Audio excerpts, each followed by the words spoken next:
여러분 안녕하세요. 7월 2일 금요일 아침입니다. 하나님께서 오늘도 참 좋은 날 선물로 주셨습니다. 하나님께 말씀 보면서 기도하면서 하루 시작하도록 하겠습니다.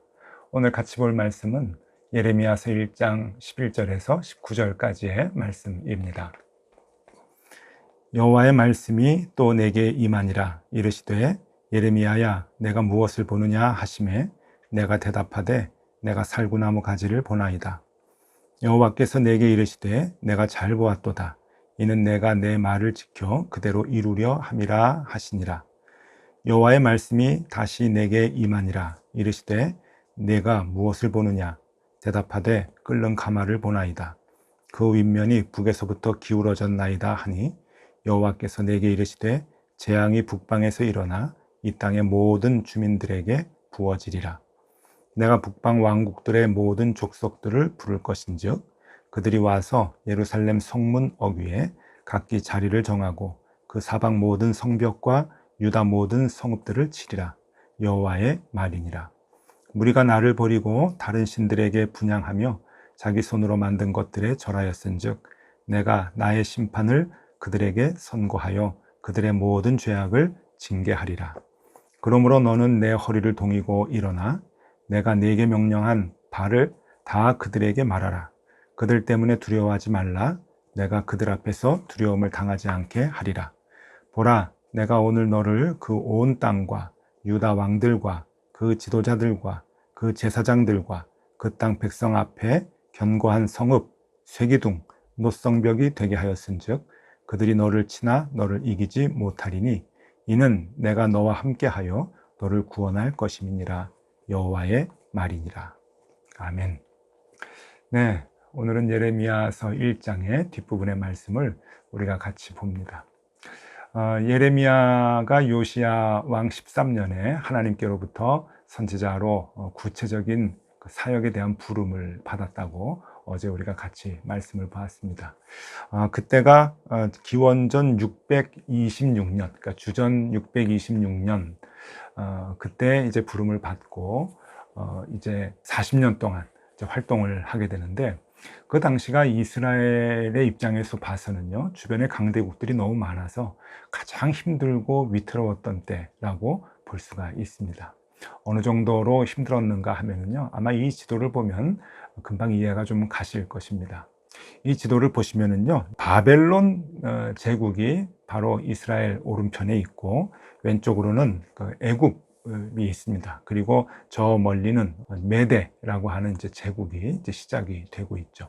이렇게 큰 나라들이 이스라엘 이제 근방에 있는데, 그럼 이스라엘은 지금 어디에 위치하고 있느냐? 여러분, 이미 이스라엘의 북쪽 이스라엘은 망했고, 남쪽 유다만 명맥을 유지하고 있는 때인데요. 남쪽 유다를 한번 보시면은요, 이렇게 하얀 점 같습니다. 하얀 점. 유다, 이스라엘이라고 볼 수가 있죠.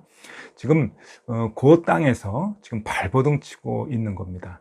근데 여러분 이 지도를 잘 보시면은 이 유다의 입장에서는 바벨론이 어느 쪽인가 하면은 북쪽에 있다고 생각을 한 겁니다. 북쪽.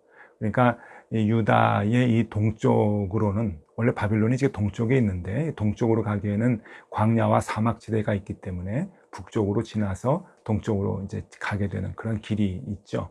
그러니까 북쪽에서 바벨론이 온다고 생각을 했고, 그리고 남쪽에서는 애굽이 있게 됩니다. 애굽 땅이. 그래서 이 지리적으로 봤을 때는 이 유다 땅이 지금 위기에 처해 있는데 북쪽은 바벨론, 남쪽은 애굽. 지금 이렇게 이해하고 있는 시대에 예레미야가 활동을 하고 있는 것입니다. 자, 그런데 지금 이 상황 가운데서 이스라엘 사람들이나 그리고 이스라엘 왕들도 그렇고 오늘 말씀을 보면은 제사장들도 그렇고 하나님이 하나님을 잘 섬기라고 세웠던 그러한 그 지도자들까지도 하나님을 섬기지 아니하고 바벨론의 신들이나 애굽의 신들을 섬기는 그런 일들을 많이 했습니다. 왜냐하면은 이제 이 위험하고 그 위태로운 그런 상황 가운데서 이스라엘이 살아야 되기 때문에 그런 것이죠. 근데 저들은 살 길을 어디로 찾았는가 하면은 하나님께로, 하나님을 붙들어서 살려고 한 것이 아니라 바벨론 사람들을 붙들고 바벨론의 신을 붙들고 애굽 사람들을 의지하고 애굽의 신을 붙들고 그렇게 살 길을 찾았던 것이죠. 그럴 때 하나님께서 진노하셔서 예레미야를 세워서 다시금 하나님을 찾으라고 그 말을 선포하라고 사명을 예레미야에게 주신 것이고, 그 사명을 주시면서 예레미야를 부르면서 환상을 두 가지 보여주시게 됩니다. 오늘은 이 두 가지 환상에 대한 이야기가 이제 대부분인데요. 이 환상 가운데 우리가 또 기도의 제목을 찾아보려고 합니다. 오늘 하나님께서 예레미야에게 보여주신 환상 중에 첫 번째 환상은 살구나무 가지입니다. 오늘 말씀해 보니까 11절입니다. 여호와의 말씀이 또 내게 임하니라. 이르시되 예레미야야 내가 무엇을 보느냐 하시매 내가 대답하되 내가 살구나무 가지를 보나이다. 네, 살구나무 가지를 봤다. 이 살구나무 가지는요, 사진을 한번 보시죠.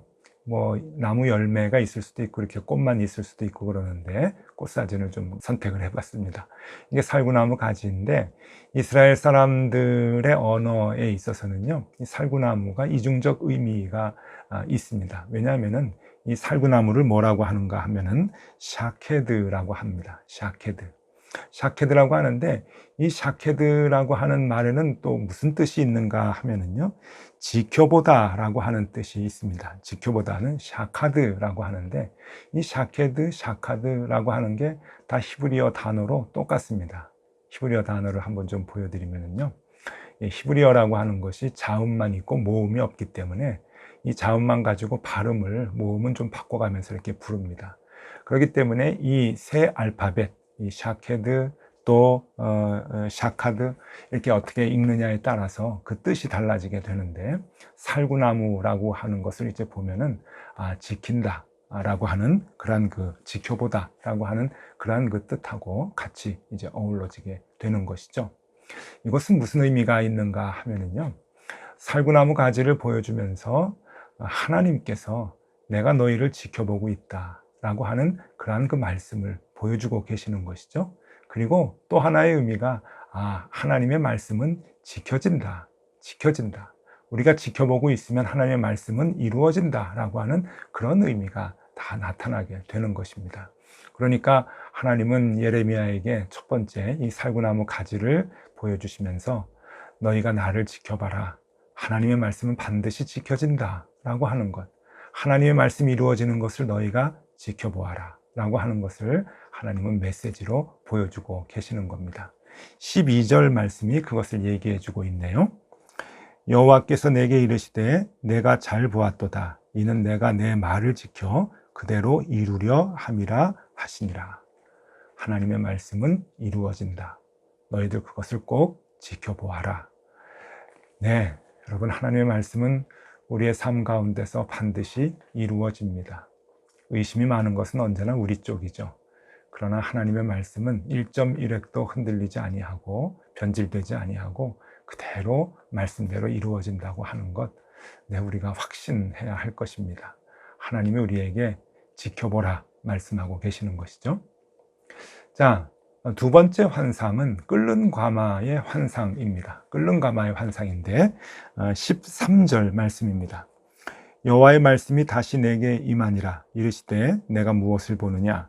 대답하되 끓는 가마를 보나이다. 그 윗면이 북쪽에서부터 기울어졌나이다 하니. 네, 여러분 이제 사진을 하나 좀 보시죠. 지금 끓는 가마가 북쪽에서 기울어져 있는데 밑에는 지금 이스라엘 땅 지도입니다. 사해가 있고 유대 땅이 있고 예루살렘이 있죠.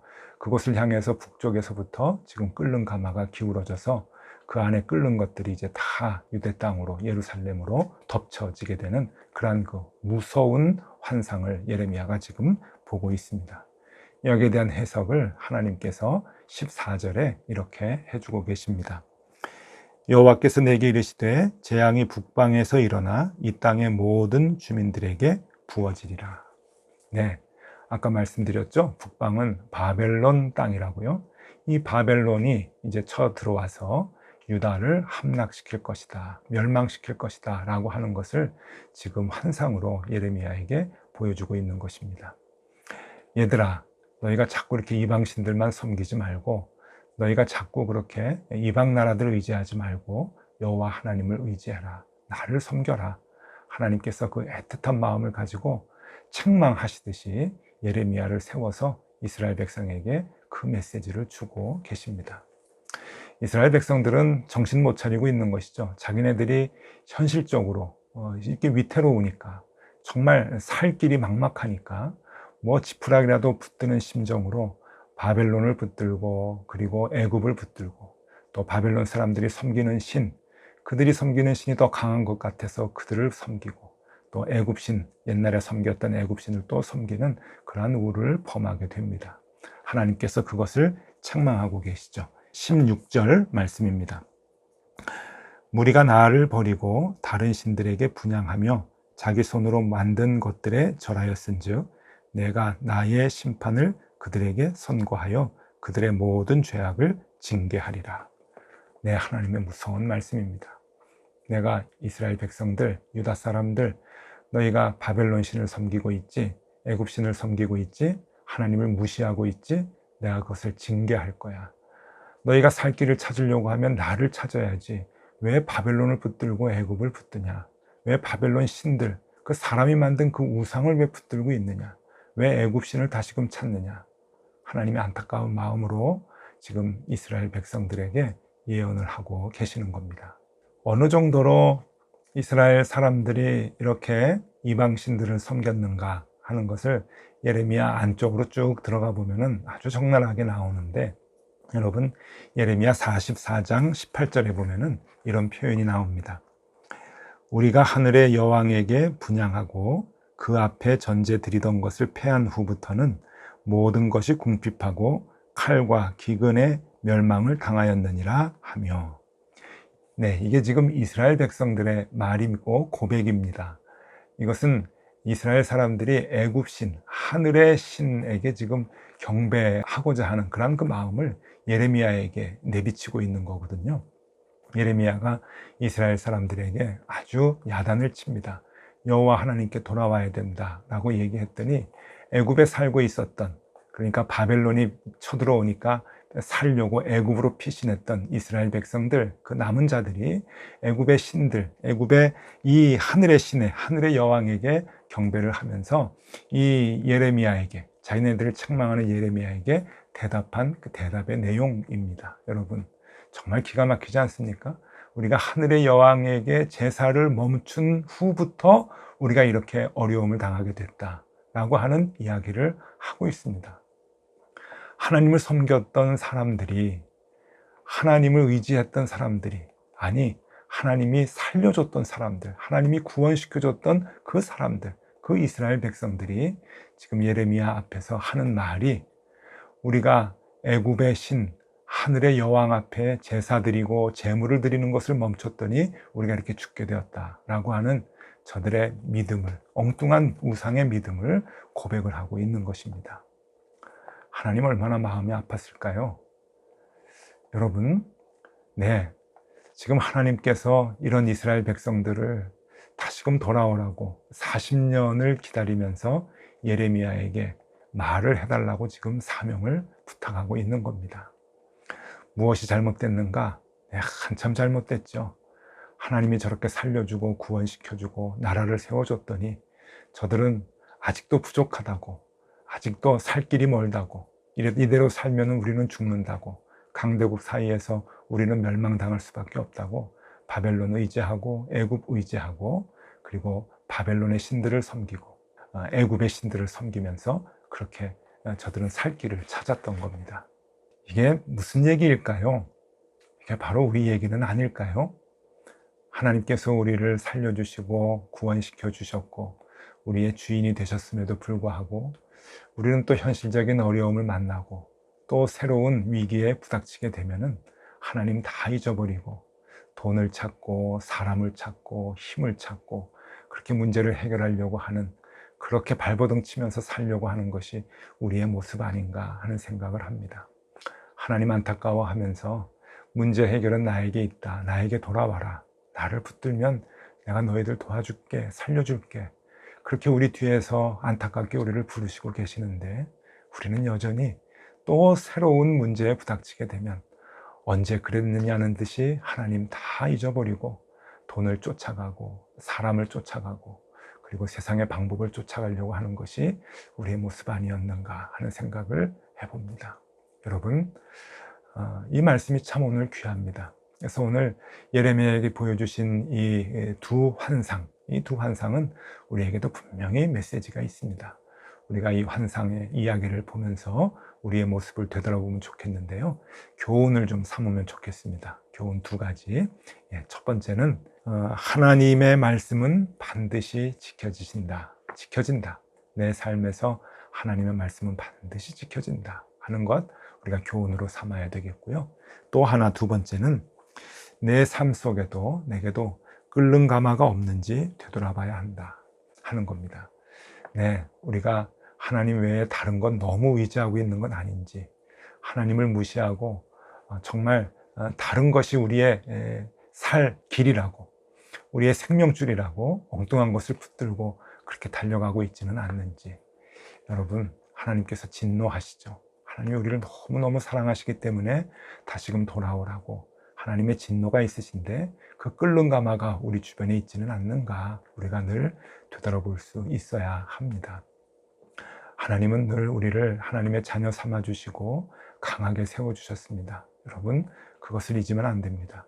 세상에 강한 것 붙들고 세상에 강한 것 의지한다고 우리가 강해지는 것 아닙니다. 하나님이 우리를 지켜주셔야 강해지시는 것이죠. 그래서 하나님은 오늘 예레미야에게 이렇게 얘기합니다. 17절 말씀입니다.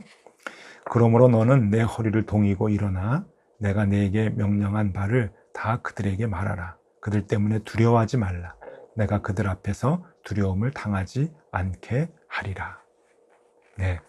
하나님이 세상의 방법과 맞서서 하나님의 방법으로 살아가는 사람들에게 하나님께서 너를 세워주겠다. 그리고 하나님께서 그들 앞에서 두려움 당하지 아니하도록 지켜주겠다라고 약속을 하십니다. 여러분, 하나님의 방법으로 사는 것, 하나님 의지하고 하나님 붙들고 사는 것 미련해 보이십니까? 하나님만 찾고 힘들고 어려울 때 하나님을 붙들고 기도하는 것 정말 바보스러운 일일까요? 여러분, 그렇지 않습니다. 우리가 이 땅에 살아가면서 우리가 모든 삶의 부분에 있어서 여호와 하나님을 의지하고 그 하나님께 간구하고 하나님을 우리의 생명줄로 삼는 것 가장 귀한 일이고 가장 정확한 길입니다. 여러분, 하나님께서 오늘 그 길을 잊지 말라고, 그 끈을 놓지 말라고 우리에게 말씀해 주고 계십니다. 힘든 일 많으시죠? 어려운 일 많으십니다. 그래도 여러분, 오늘 이 말씀이 우리에게 힘이 되면 좋겠습니다. 하나님 우리를 붙들어 주십니다. 여러분, 그 하나님 붙들고 오늘도 담대하게 승리하는 하루가 되실 수 있기를 바랍니다. 기도하겠습니다. 하나님, 참 감사합니다. 때때로 삶이 너무 괴롭고 힘들어 하나님이 안 보일 때가 많습니다. 하나님, 그럴 때 우리의 믿음을 책망하여 주시옵시고 다시금 하나님 찾고 하나님을 붙들고 하나님으로 모든 일들을 해결할 수 있는 믿음을 우리에게 허락하여 주시옵소서. 늘 그 교훈을 우리의 삶에 간직하고 살아갈 수 있도록 인도하여 주옵소서. 예수 그리스도 이름으로 기도드리옵나이다. 아멘. 함께 기도하시겠습니다.